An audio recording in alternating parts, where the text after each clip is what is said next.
91 days. That's 3 months of carrying cost, 3 months of mortgage payments, utilities, and taxes with zero rent coming in. And the cumulative days on market, meaning units that are relisted after not renting in the first time, are sitting at 104 days. Now, contrast that with this.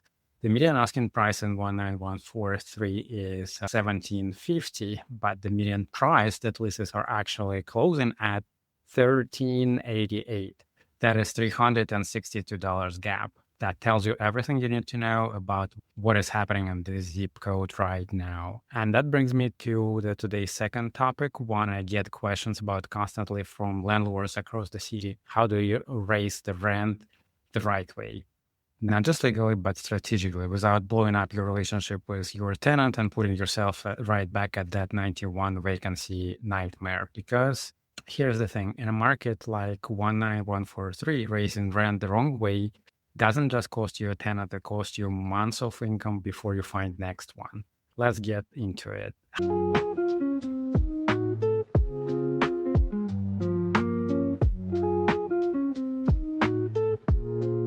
We're here to share insights and experiences, not legal or accounting advice. Be sure to talk to your attorney, accountant, or professional advisor before making any decisions. Everyone's situation is different. Get the help that is right for you. Hi, everyone. Welcome back to the Philly Landlord Guide, the show where we give you real, data-driven, no fluff information on what's happening here in Philadelphia rental market, neighborhood by neighborhood, and provide you with updates on laws and other things that come in at us from City Council.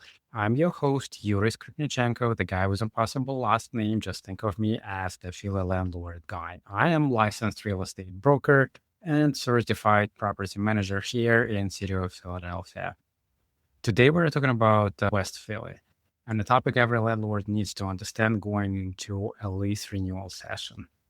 Before we get into the numbers, a quick thank you to our sponsor, Trust Art Realty. If you're a landlord thinking about raising your rents this year, the worst thing you can do is guess. Trust Art Realty offers a free rental analysis so you know exactly what your property should be commanding in today's market. Not what you think, not what your neighbor thinks, but what the actual data says. Send us an email to trustartrealty at phillylandlordguy.com or go to trustartrealty.com and schedule that session. It is free, no pressure, no obligation. Now let's go to the just a quick reminder where the Philadelphia as a whole stands in April 2026. Citywide, there were 2542 new rental listings. End of month inventory seats at 4283 units. Months of supply 3.4. The median listed price was 1950. Median sold price was 1768. Average days on the market 65 days. The message is clear. We are in tenants market citywide. Supply is outpacing demand. Landlords who are not pricing accurately and are sitting vacant. That's the backdrop for everything that we're going to talk about today. Now let's zoom into 19143. Let me give you a real picture of the zip code because 19143 is one of the most misunderstood investment areas in the city. The zip code covers a large area of West Philadelphia, primarily the Kinsensing neighborhood, Cedar Park, and parts of Spruce Hill. It sits about 4 miles southwest of Center City, borders with University City to the north, which means parts of the zip code are a short walk or bike ride from Penn and Drexel. To the south, it connects towards Southwest Philly. Baltimore Avenue and Chester Avenue are the main commercial corridors running through the zip code. This is an old neighborhood, and I mean that in the best way. The median construction year for homes in Kinsessing is 1938. About 63% of the housing stock in this area was built before 1940. You are looking at the classic Philadelphia old homes, twin homes, and small apartment buildings, brick construction, deep lots in some cases, porch fronts. These are solid structures with characters, but and this matters, older housing stock require active maintenance. If you're not staying on top of repairs, you will feel that in your vacancy numbers and your insurance costs as well. The population of the broader Kinshasa area is around 62,000 residents. The median age is 32. This is a young community. The split between owners and renters is almost 50-50, which tells you that there is an active rental market here, but also a community of owner occupants who care about their blocks. The median household income here is approximately $47,900 below the city median, below the state average.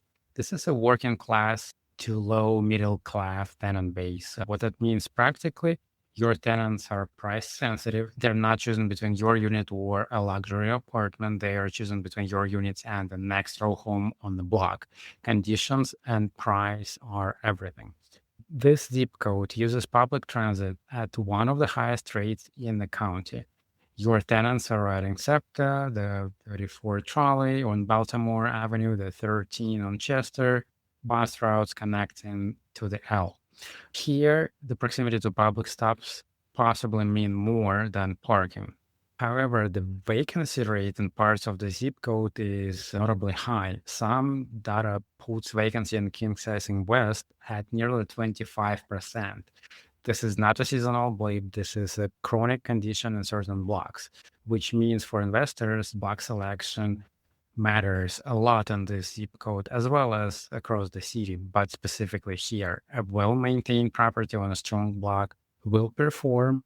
A property on a block with multiple vacant or distressed properties will struggle regardless of what you charge. Before you buy anything in 19143, use Philadelphia Atlas tool at atlas.phila.gov to check active LNI violations on surrounding properties. So this way you can learn your block and know what's happening. Here is what makes 19143 interesting despite the challenges. The median home values are low in the $113,000 to $118,000 range, depending on the sub-neighborhood. Entry prices for investors are accessible, and proximity to University City creates a dual tenant market. If you have working families in the southern parts of the zip code and you have students and university adjacent workers in the northern parts near Spruce Hill and Cedar Park, those are two different tenant profiles with different needs and different price expectations.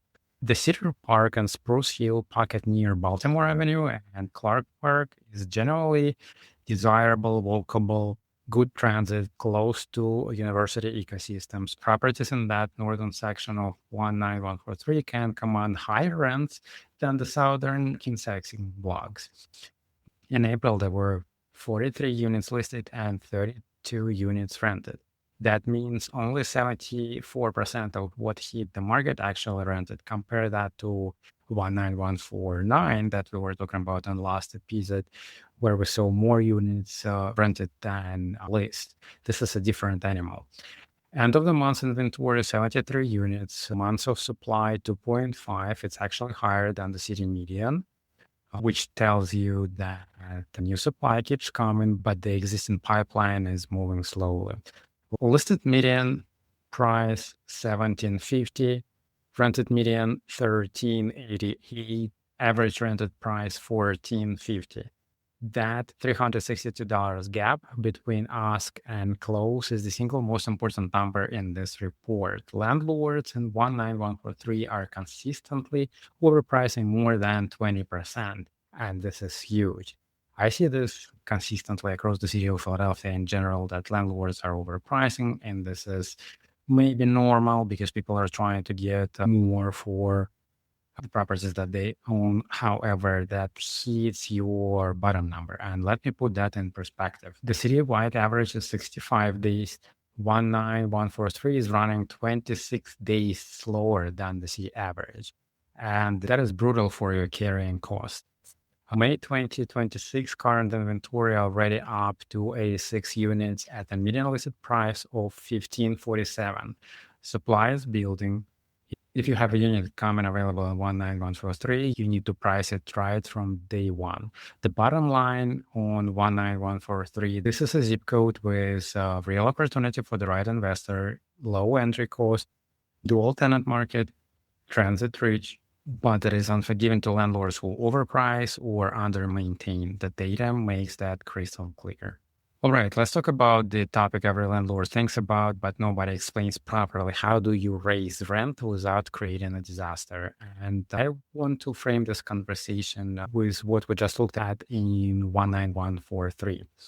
If your unit is currently rented and your tenant is paying on time, maintaining the property, and causing you zero headaches, you need to think very careful before you do anything that puts that at risks. Because in this market, replacing that tenant could take you 91 days and cost you thousands. That said, rents go up, your costs go up, taxes go up, maintenance goes up, insurance has been brutal lately. You have a right to raise rent. The question is how to do it correctly, legally, and strategically. So step number one, know the law. Philadelphia has specific notice requirements that go beyond Pennsylvania state law, and a lot of landlords getting this wrong.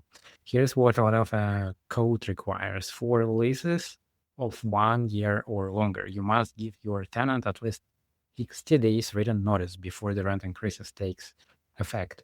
For leases shorter than 1 year, you must give at least 30 days written notice. So again, if your lease is 1 year or longer, you have to give at least 60-day notice. And for leases shorter than 1 year, you must give at least 30 days written notice. The notice must be in writing, not a text, not a verbal conversation. If you do not follow this, the rent increase is not legally enforceable. The tenant can challenge it and stay at the old rent. So step two, understand the new retaliation risk.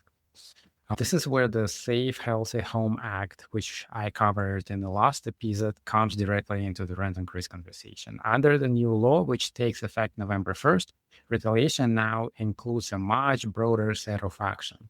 If a tenant has recently filed a complaint against the property or against you, requested repairs, organized with neighbors, or communicated with government officials about conditions of your property, and you then raise their rent significantly, that could be characterized as retaliation. I'm not saying do not raise rent. I'm saying document everything. Make sure your rent increase is based on documented market data, not time suspiciously after a tenant complained about something. Keep records of your reasoning and keep records of everything that you do with your tenants, that you tell them, that they tell you, what you signed with them. And simple note in your file saying rent increase based on market rate review, comparable units in the renting at X amount of money will go a long way if you ever need to defend yourself. Step three, price against the market, not against your cost. This is one of the most common problems that we're dealing with landlords. And this is the mindset shift the most landlords need. Your mortgage, your taxes, your insurance, the tenant doesn't care about any of that. The market doesn't care about any of that. The market only cares about what comparable units are renting for. Look at what we just saw in 19143. The median sold price, which is rent price, is $13.88. If your tenant is currently paying $13.50 and you try to raise them to $17.50 because that's what I see listed, you are pricing against the listed median, not the closed median. And we know those listings are sitting for 91 days. Price against what is actually closing, not what landlords are wishing for. A reasonable, defensible rent increase in most Philadelphia neighborhoods right now, hovering around 3%. It may not be enough to offset your cost increases, but also it's not as much of an increase that will trigger a vacancy in your property. Step four, have conversation before you send a notice. This is one landlords almost never do, and it makes a huge difference. Before you send a formal written notice, have a brief conversation with your tenant in person, by the phone, by email, whatever way you communicate with them. Tell them, I want to give you a head up. I'm going to be sending you a formal rent increase notice. Here's what I'm looking at and why, and I want to make sure you have time to plan. That conversation does three things. One, it signals respect. Two, it gives you a read on whether the tenant is planning to renew or already thinking about leaving. And three, if the tenant has concerns or wants to negotiate, you handle it privately before the formal process starts. A good tenant who feels respected is far more likely to sign lease renewal with a modest increase. And a good tenant who gets a lease increase with no warning is far more likely to start looking somewhere else, even if the increase is reasonable. Step 5, offer renewal incentive when appropriate. In a market like 19143, where vacancy is running 91 days, the math on the tenant retention is stark. So let's say your tenant is paying $1,350 and you want to raise to $1,400. This is a $50 per month increase, which is about $600 per year. Now let's say the tenant leaves instead. You are vacant for 91 days. At $1,400 per month, that's about $4,200 in lost rent, and that's only in lost rent. Add to it cleaning, painting, any turnover that you need to do to get the property rent ready. You're looking at least $5,000 to $7,000 in total turnover cost for a $600 annual gain. The math almost never works in a slow market, which is why in certain situations it makes more sense to offer a renewal with small increase or even a flat renewal in exchange for long lease term. It's often a better outcome than pushing for $1,450 and watching them leave. Step 6, get it right on paper. Once you've agreed to a new rent amount and the tenant is renewing, do not just shake hands or be happy and start charging the new rent.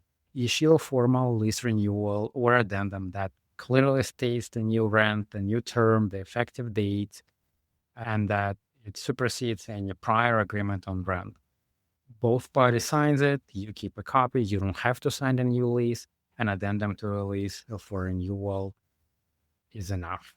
And this is your protection under the new 4-year statute of limitation in the Safe Healthy Home Act. Just make sure that you have all of your records straight and you keep them in a place where you can always find them and access them. So here's what we have today. 19143 is a zip code with a real investment potential, low entry cost, proximity to University City, a young and transit-dependent tenant base, but it's a market that punishes overpricing and neglect. The 91 days on the market and the $362 gap between ask and close are not random. They are the direct results of landlords pricing based on hope rather than data. Price at $1,388 to $1,450, present a clean, well-maintained unit, and you will outperform the average. Price at $1,750, and join the 3-month vacancy club. On rent increases, do it legally, do it respectfully, do it based on market data, and document everything. In 2026, with the Safe Healthy Home Act in play, a poorly handled rent increase is not just a business mistake, but it could be a legal one. If you want a free rental analysis, contact TrustArt Realty at TrustArt Realty at the Landlord Guy, or go to trustartrealty.com and schedule that session. If you like this information, leave us a review, leave a comment, ask what you want us to cover in the next episodes, share it with a fellow landlord, and subscribe so you don't miss the next neighborhood deep dive. Keep your properties clean, stay legal, and I'll catch you in the next episode.